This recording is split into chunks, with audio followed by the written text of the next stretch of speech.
What if I told you Kenyan citizens were trapped in a foreign war zone, abandoned by criminals who promised them jobs? This is Kenya News Update today.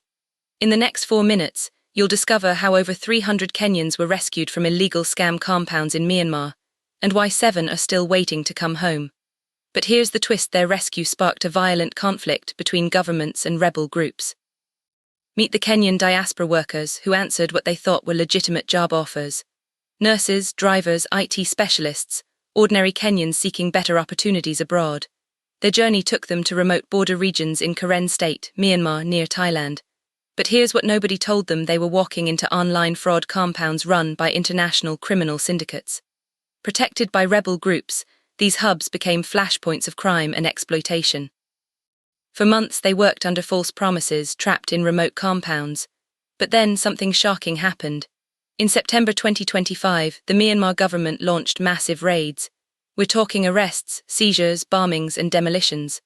The crackdown was so intense it caused conflict between the government and rebel groups, and even between the rebel factions themselves. Imagine being a Kenyan worker, hearing explosions, seeing your employers flee, and realizing you've been abandoned in a war zone. That's exactly what happened. The criminal operators fled, leaving behind hundreds of foreign workers. Over 200 Kenyans sought refuge in military shelters in Mayawadi and SHWE Kako. Another group of over 100 Kenyans made a desperate dash across the border into Thailand. They were stranded, scared, and thousands of miles from home. But here's the part that will blow your mind: the Kenyan government's response. The State Department for Diaspora Affairs and the Kenya Embassy in Bangkok activated immediately. They received an initial list of 126 Kenyans in need.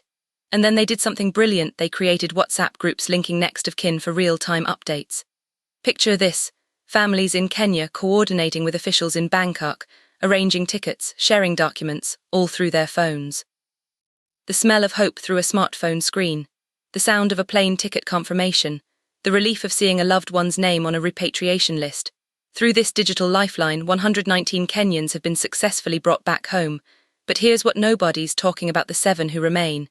7 Kenyan citizens still waiting in Thailand, pending rebooking after last-minute complications. 7 families still checking their phones, hoping for that final update. And all this is happening amid what the government calls complex regional dynamics, a polite term for ongoing conflict in Myanmar. Some say this is a diplomatic success story. Others ask why Kenyans keep falling for these job scams abroad. But here's the real question: if international criminal syndicates are still operating, how many more Kenyans are at risk right now? The government says efforts are continuing. But for those 7 families, every day feels like a lifetime. Do you think enough is being done to protect Kenyans seeking work abroad? Drop your take in the comments. Subscribe to Kenya News Update today for more breaking diaspora stories.